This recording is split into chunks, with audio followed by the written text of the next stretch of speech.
শীতলক্ষার দৈর্ঘ্য প্রায় 90 কিলোমিটার। নদীটি ঢাকা ও নারায়ণগঞ্জের মধ্য দিয়ে প্রবাহিত হয়েছে।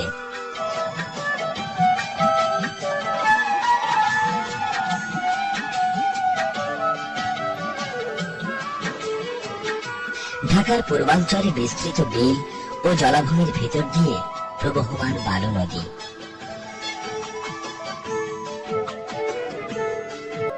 ড্যামরার কাছে শীতলক্ষার সাথে নদীটি যুক্ত। বালু নদীর দৈর্ঘ্য 22.5 কিলোমিটার।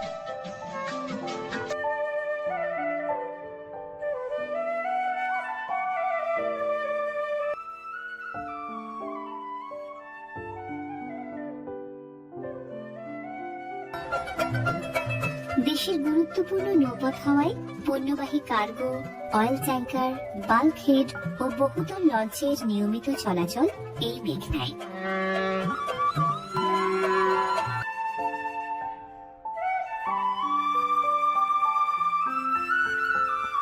থেকে এসেছে বংশী নদীর শাখা তোরাগ।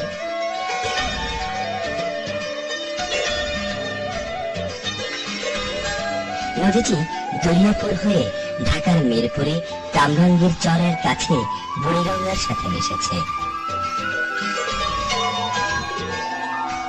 মিরপুরের উত্তরে টঙ্গী খাল যুক্ত হয়েছে তোরাগের সাথে।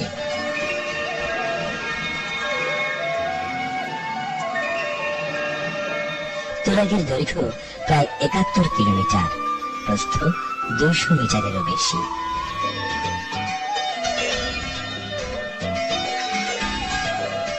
নদীমাতৃক বাংলাদেশের অনেক নৌপথ আজ বিলুপ্ত। গুরুত্বপূর্ণ অনেক নৌকা এখন জাদুঘরের দর্শনীয় সামগ্রী।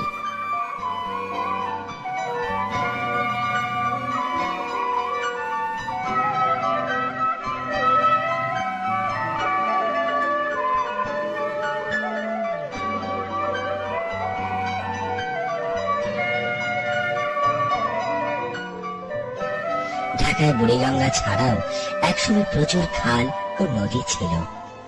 এসব খালের জলধারাই একসময় ঢাকা মহানগরীকে সজীব রেখেছিল। সঠিক পরিকল্পনায় এখনো যে মহানগরীকে সাজানো সম্ভব তার নিদর্শন হাতের ঝিল।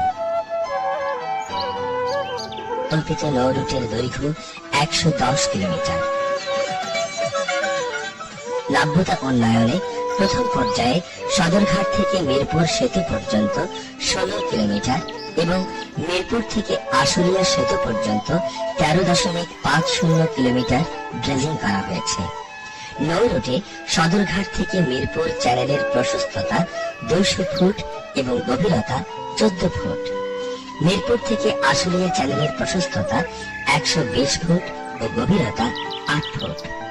ড্রেজিং এর মাধ্যমে সদরঘাট থেকে আমিনবাজার গাবতলী পর্যন্ত 200 ফুট চওড়া 12 ফুট ড্রাফটের জাহাজ চলাচলের উপযোগী ও রাজুকের উত্তরা তৃতীয় প্রকল্পে মাটি ভরাটের জন্য মেঘনা ধলেশ্বরী থেকে নৌপথে আশুলিয়া ও রুস্তম এলাকায় প্রতিদিন কার্গো জাহাজে করে বালি মাটি আনা হচ্ছে প্রায় 10,000 মেট্রিক টন।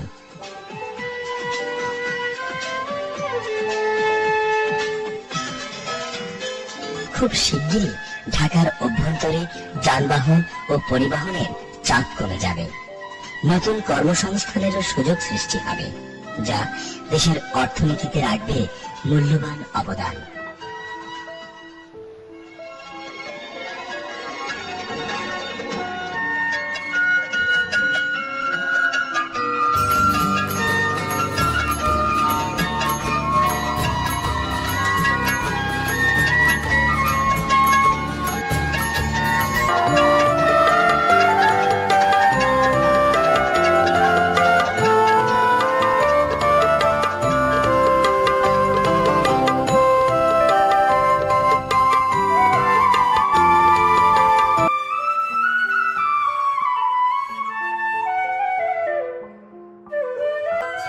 মাছের চাহিদা বৃদ্ধির সাথে পাল্লা দিয়ে ধরা পড়া মাছের পরিমাণ দিন দিন কমলেও মেঘনার মাছ এখনো গুরুত্বপূর্ণ ভূমিকা রাখছে সারা দেশের আমিষ চাহিদা পূরণে।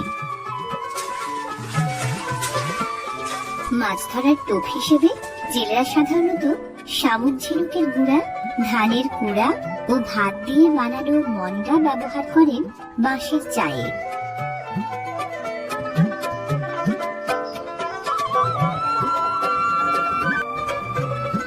মাছ শিকারী পাখিরাও কম নয় মেঘনায়। জলে ফেলা জালের ভাসমান দড়ির উপর বসে থাকা সাদা বকের এমন গোলটেবিল বৈঠক আসলে ওদের চিরাচরিত মাছ শিকারের কৌশল। নদীবাহিত পললে গঠিত এই বদ্বীপ আমার সোনার বাংলা। জালের গ্রন্থির মতো জলধারা বাংলাদেশের বুক জুড়ে, জলের কালিতে আঁকা এক প্রচ্ছদ পথ, অথবা তরলায়িত এক কবিতা যেন। এই নদীকে ঘিরেই বিকশিত হয়েছে আমাদের সভ্যতা, সংস্কৃতি। পরম মমতায় এই নদী আমাদের স্বদেশ ভূমিকে করেছে শ্যামল, শস্যময়। এই নদীর দকুল ছাপানো বিশালতা আমাদের হতে শিখিয়েছে হৃদয়বান। কিন্তু কি আশ্চর্য, আমরা হৃদয়হীনতার চরম দণ্ডে দণ্ডিত করছি নদীকে। তার প্রবাহমানতায় বাধা দিয়ে, তার পক্ষে বর্জ্যের বিষ ঢেলে প্রতিনিয়ত নদীর প্রাণ সঞ্চালনের শেষ বাতাসটুকু কেড়ে নিতে হয়েছে উদ্যত। বা ভৈরবের প্রথম রেলওয়ে সেতু, আর তৃতীয় সেতুটি ভৈরবের দ্বিতীয় রেলওয়ে সেতু বা জিল্লুর রহমান রেলওয়ে সেতু। এই তিন সেতু নৌকাবাইজ নদীমাতৃক গ্রাম বাংলার আবহমান লোক সংস্কৃতির বর্ণিল ঐতিহ্য।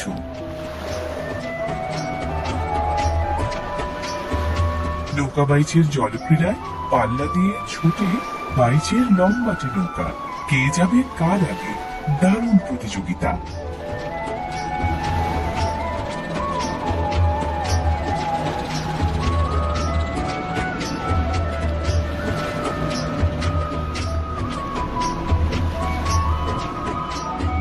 রং বেরঙের পোশাক পরা প্রতিযোগীরা এক ছন্দে বৈঠাবান সারি গানের তালে তালে। মেঘনার বুক হয়ে ওঠে তাল, লয়, ছন্দ ও গতির মনোমুগ্ধকর দৃশ্যপট। মেঘনা নদীর তীরে যদি একটুখানি যাও, তখন তুমি দেখতে পাবে নানা রূপের নাও। ঢেউয়ের মাথায় ডিঙি চলে, নাচের তালে তালে। মেশিনওয়ালা নৌকা যেন ওড়ে নদীর গালে। মেঘনা নদীর তীরে আছে পাড়াতুলি